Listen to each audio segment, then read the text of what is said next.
যে হাজার হাজার কোটি টাকা আপনারা নষ্ট করেছেন তার হিসাব কে দিবে এখন? কারণ যেই কারণে আপনারা এই পে কমিশন গঠন করেছেন তার কোনো কিছুই হয় নাই। তাহলে এই হাজার হাজার কোটি টাকার এই দায় দায়িত্ব, এই জনগণের টাকা আপনারা যে লুটপাট করেছেন তার দায় দায়িত্ব আপনাদেরই বহন করতে হবে। অন্যথায় আমরা সারা বাংলাদেশে আন্দোলন গড়ে তুলব। আমরা মনে করি এই আন্দোলনের ভিতরে যারা নির্বাচন বয়কট চেয়েছে, যারা আওয়ামী লীগের দূষর আছে, তাদের ব্যবস্থা নেন। আপনি তাদের ব্যবস্থা না নিয়ে আপনারা সাধারণ কর্মচারীদের উপরে গুলি লাঠিচার্জ করেছেন, পানি নিক্ষেপ করেছেন। আসলে এটা নিন্দাজনক। আমরা মনে করি কোনো উদ্দেশ্য প্রণোদিত হয়ে আপনারা এই আক্রমণ করেছেন। আমাদের দুই একজনের উপরে আক্রোশ করে আপনি সারা বাংলাদেশের কর্মচারীদের উপরে আক্রমণ করেছেন, তা ঠিক হয় নাই। যারা নির্বাচন বয়কট করেছে, যারা আওয়ামী লীগের দোষর আছে, তাদের আপনি বাসা থেকে ধরে নিয়ে আসেন, কিন্তু নিরীহ কর্মচারীদের রাজপথে আর লাঠিচার্জ করবেন না আপনি। আমরা বলে দিতে চাই, আমাদের এই ন্যায্য দাবি, এই নির্বাচনের আগেই আমাদের এই নবম পে স্কেল ঘোষণা করে আমাদের নির্বাচনের পরিবেশ সুষ্ঠু রাখার জন্য যা যা করার প্রয়োজন আমরা তাই করব। কিন্তু আমাদের নবম পে স্কেল আগামী 12 তারিখের আগেই আপনি ঘোষণা করবেন।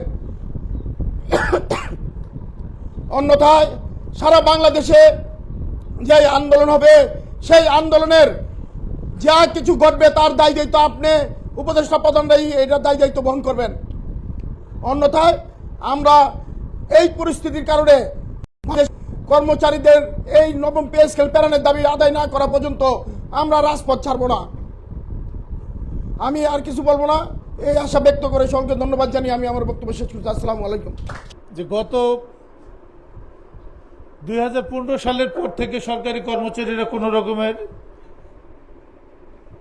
পে স্কেল পাচ্ছে না এবং বিভিন্ন দাবি দাওয়া নিয়ে মাঠে থাকা সত্ত্বেও বিগত গভর্নমেন্ট পর্যন্ত আমরা কোনো বেনিফিশিয়াল কোনো রকমের কোনো সুবিধা সরকারের কাছ থেকে পাইনি। আপনারা ইতিমধ্যেই আমাদের বিভিন্ন বক্তার কাছ থেকে জেনেছেন বিভিন্ন আন্দোলনের কথা, বিভিন্ন সংগ্রামের কথা, প্রস্তাবনার কথা। আমি সেদিকে যাচ্ছি না। আমি শুধু বলতে চাই, বাংলাদেশের সরকারি কর্মচারীরা তাদের ন্যায্য পেটের অধিকারের জন্য কিন্তু 6 তারিখে যমুনামুখী রওনা হয়েছিলেন। এই কর্মচারীদের কিন্তু অসৎ কোনো উদ্দেশ্য ছিল না। এই কর্মচারীরা কিন্তু সেখানে গিয়েছে মাননীয় প্রধান উপদেষ্টার কাছে তাদের সুখ দুঃখের কথা বলার জন্য। বিগত 12 বছর যাবৎ আন্দোলন সংগ্রাম করে আমাদের সরকারি কর্মচারীরা মাননীয় প্রধান উপদেষ্টার সাথে এই অভিজ্ঞতা শেয়ার করার জন্য গিয়েছিলেন। আমরা গিয়েছিলাম ব্যাপকভাবে, কিন্তু আপনাদের উদ্দেশ্য ছিল অসৎ উদ্দেশ্য।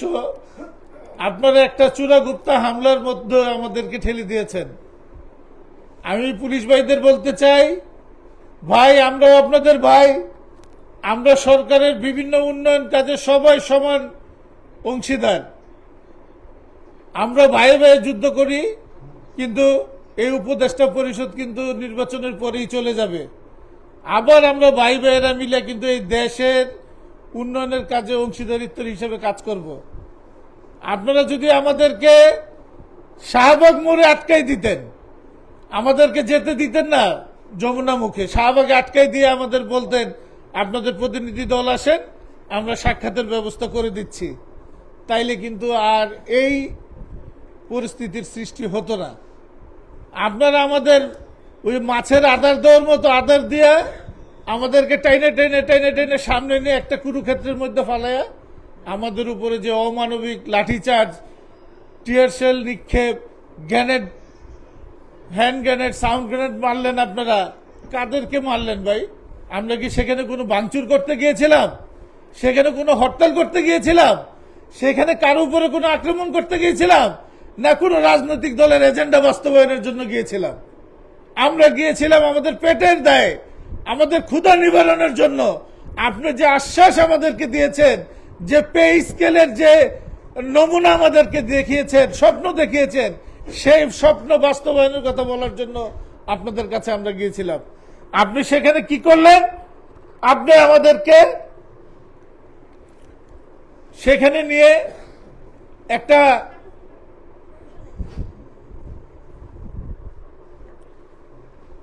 একটা কুরুক্ষেত্রের মধ্যে ফেলে দিয়ে আমাদেরকে আহত করলেন। আমাদের ভাই বোনদের উপরে যে নির্যাতন করেছেন সেগুলো মিডিয়ায় প্রকাশ পেয়েছে। আমাদের হাসপাতালগুলোতে আমাদের ভাইয়েরা কাতরাচ্ছে এখনো। যারা আছেন বাসায় চলে গেছেন, কিছু বাসায় যে চিকিৎসা নিচ্ছেন। কেন ভাই? আমাদের অপরাধটা কি ছিল? বাংলাদেশ স্বাধীনের পরে যে মৌলিক 5টি দায় সরকার আমাদের চাহিদা পূরণ করবে, তার মধ্যে অন্ন, বস্ত্র, বাসস্থান, শিক্ষা এবং স্বাস্থ্য। আমরা আমাদের সেই ন্যায্য অধিকারের জন্য আপনার কাছে গিয়েছিলাম। গত 15 বছরের ফ্যাসিস্টের আমলে আমরা যেই কথাগুলো শোনাতে পারি নাই সেই সরকারকে, আমরা মনে করেছিলাম যে এই 5ই আগস্টের পরে ছাত্র জনতার বিপ্লবের মাধ্যমে যে দ্বিতীয় গণতান্ত্রিক অধিকার আমরা ফিরে পেয়েছি, সেই গণতান্ত্রিক অধিকারে আমরা বৈষম্যের যে শিকার আছি সে বৈষম্য থেকে মুক্তি পাবো। সরকারি কর্মচারীরা নবম পে স্কেলের জন্য আন্দোলন সংগ্রাম করে আসছেন। কেন? 2015 সালের পরে বাজারের যেই ঊর্ধ্বগতি, সেই ঊর্ধ্বগতির কারণে আমাদের কর্মচারীরা ঠিক মতন তাদের সংসার চালাতে খুব সমস্যা, এবং চিকিৎসার ব্যয়বহুল, শিক্ষা খাতের ব্যয়বহুল এরই মিটাতে আমাদের নিম্ন আয়ের কর্মচারীরা খুব দুর্বিষহ জীবনযাপন করছে। সেই ফলশ্রুতিতে আমাদের আন্দোলনের ফলে সরকার তার প্রজ্ঞাপন জারি করে আপনাদের এই ফল পৌঁছায়। কিন্তু দীর্ঘ 6 মাস পর্যন্ত তারা বিভিন্ন সংগঠনের সাথে আলোচনা করে প্রধান উপদেষ্টার বরাবরে সেই রিপোর্টটি পেশ করলেন। যেদিন পেশ করলেন তারপরের থেকেই বিভিন্ন মহল থেকে দেখলাম একটি উল্টা সুর বিভিন্ন মহলে কথা বলতেছে। হায়রে ভাই, একটি রিক্সা চালক 10 টাকা ভাড়া ছিল, সে 30 টাকা ভাড়া নেয়, 50 টাকা ভাড়া নেয়, 30 টাকার চিনি 120 টাকা খায়, 60 টাকার ডাল 120 টাকা খায়, 40 টাকার চাল 85 টাকায় খায়। তারপরেও সরকারি কর্মচারীরা কি অবস্থা আছে সেটা কেউ মনে হয় জানেন না। শুধু সরকারি কর্মচারীদের দেবার বেলায় অনেক কিছুর সরকারের খরচ বাইরে যাচ্ছে গা। এসব থেকে বের হন, বাইরে হয়ে সরকারি কর্মচারীদের কাতারে এসে কাজ করে দেখেন সরকারি কর্মচারীরা দেশের কি উন্নয়ন করে। আজকে দেশের যে উন্নয়ন সেটা সরকারি কর্মচারীরা করছে, বাট আপনারা যারা আছেন তারা করেন নাই। নিরলসভাবে সরকারি কর্মচারীরা কাজ করতেছেন। সেই ফলশ্রুতিতে গত 6 তারিখে কর্মচারীরা যখন দেখছে যে পিঠে দেওয়াল থেকে গেছে, আমাদের প্রজ্ঞাপন জারি হচ্ছে না, তার ফলশ্রুতিতে 6 তারিখে সরকারি কর্মচারীরা গেছিলেন প্রধান উপদেষ্টার বাসভবনে যে তাকে কিছু সরাসরি বলার জন্য। সেখানে বলতে যে তারা কি পাইল, তারা পে স্কেলের পরিবর্তে পাইল গ্রেনেড হামলা, জল কামানের পানি, তারা পাইল রাবার বুলেট, তারা পাইল পুলিশের লাঠিচার্জ।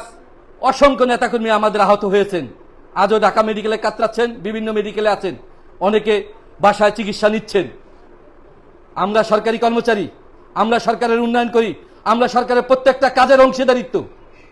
কেন আমাদের উপরে লাঠি হামলা হবে? কেন আমাদের উপরে আপনার জল কামান হবে? কেন আমাদের উপরে সাউন্ড গ্রেনেড হবে?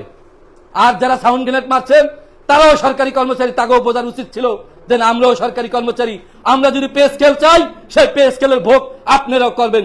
আপনাদের এই সহানুভূতিটা থাকার দরকার ছিল। আপনার এই হিংস্র মতন সেই হামলা করা ঠিক হয় নাই। আপনারা জানেন না, আপনারা যাদের কারণে আজকে আমাদের উপরে হামলা করেছেন, 2 দিন পর তারাই আপনাদেরকে আবার হামলা করবে। দেখবেন, দেখছেন না কি ঘটেছে? এই 1.5 বছর দেখেন নাই? 5ই আগস্ট দেখেন নাই? অনেকেই থানার থেকে পালিয়ে গেছেন গা। এটা কি আবার নতুন করে বলতে হবে? বাংলার আনাচে কানাচে বিশ্বের সবাই জানে কি ঘটেছে। কিন্তু সেটা জানার পরও এই নিরীহ নিম্ন আয়ের কর্মচারীদের উপরে গ্রেনেড হামলা হলো, সাউন্ড গ্রেনেড হামলা হলো, জল কামান হামলা হলো। আমরা এটাতে খুব মর্মাহত হয়েছি। আমরা তীব্র নিন্দা ও ঘৃণা জানাচ্ছি যারা এই হামলা করাইছেন বা করেছেন।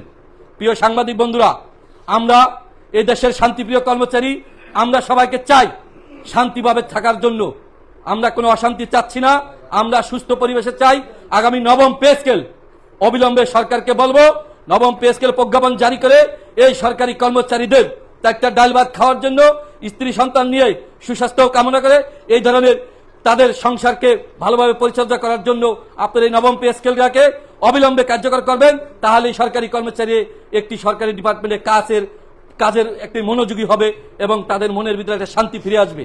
প্রিয় নেতৃবৃন্দ, আপনারা জানেন বিভিন্নভাবে বিভিন্ন কথা আসে, সেই ধরনের কথায় কান না দিয়ে বাংলাদেশ 34 শ্রেণী সরকারি কর্মচারী সমিতি একটি ঐতিহ্যবাহী সংগঠন, সেই সংগঠনের নেতৃবৃন্দরা বিভিন্ন সংগঠনের সাথে যান, আমাদের বাধ্য নাই। কিন্তু আপনাদের যে বেসিক সংগঠনটা আছে, এই বেসিক সংগঠন দীর্ঘ এই 75 বছরের পথ চলায় আপনার এই যে দীর্ঘ 75 বছরের যত আন্দোলন সংগ্রাম হয়েছে, যত দাবি আদায় হয়েছে, সবকিছুই এটার ফল আর সবকিছু এটার কারণে হয়েছে। আজকে যারা বিভিন্নভাবে কর্মসূচি দিচ্ছেন আমাদের কাছে না বলে, আমাদের কাছে না জানিয়ে, তাদের কারণে আজকে আমাদের এই ধরনের বিভিন্নভাবে আমাদের কর্মচারী হেয়পেনা হচ্ছে। তাই সবাইকে আহ্বান জানাবো আমাদের এই সংগঠনকে সাথে সমস্য করে এবং পরামর্শ করে এবং আমাদেরকে সবাই সম্মিলিতভাবে প্রচেষ্টায় আগামী কর্মসূচি ঘোষণা হবে। যদি নবম পে স্কেল আগামী 12 তারিখের মধ্যে ঘোষণা না হয়, তাইলে নির্বাচনের পরে বৃহত্তর আন্দোলনের কর্মসূচি দেওয়া হবে। সেই কর্মসূচিতে আপনারা সবাই অংশগ্রহণ করবেন এবং আশা করি এই নবম পে স্কেল অবশ্যই পূরণ হবে আমাদের এবং নবম পে স্কেল অবশ্যই গেজেট প্রকাশ হবে। আমরা বলতে পারি এই সরকারই হয়তো বা 12 তারিখের মধ্যেই আমাদের হয়তো গেজেট প্রকাশ করবে, এটা আমাদের দাবি। এবং এই সাথে সাথে আমি আমাদের কিছু ঊর্ধ্বতন মহল কর্মকর্তাকে বলবো, আজকের এই সাংবাদিক বন্ধুদের মাধ্যমে যারা ডিসি স্যার আছেন, এসপি স্যার আছেন, যারা ইউনো স্যার আছেন এবং সচিব মহোদয় আছেন, সবার কাছে দৃষ্টি আকর্ষণ করবো, এই পে স্কেল শুধু নিম্ন আয়ের কর্মচারীদের না, এই পে স্কেল সকল কর্মচারী। তাই আমাদের সাথে সাথে আপনারাও এই নবম পে স্কেল তুলো আওয়াজ তুলুন। আগামীতে এই নবম পে স্কেল অবশ্যই পূরণ হবে আমাদের।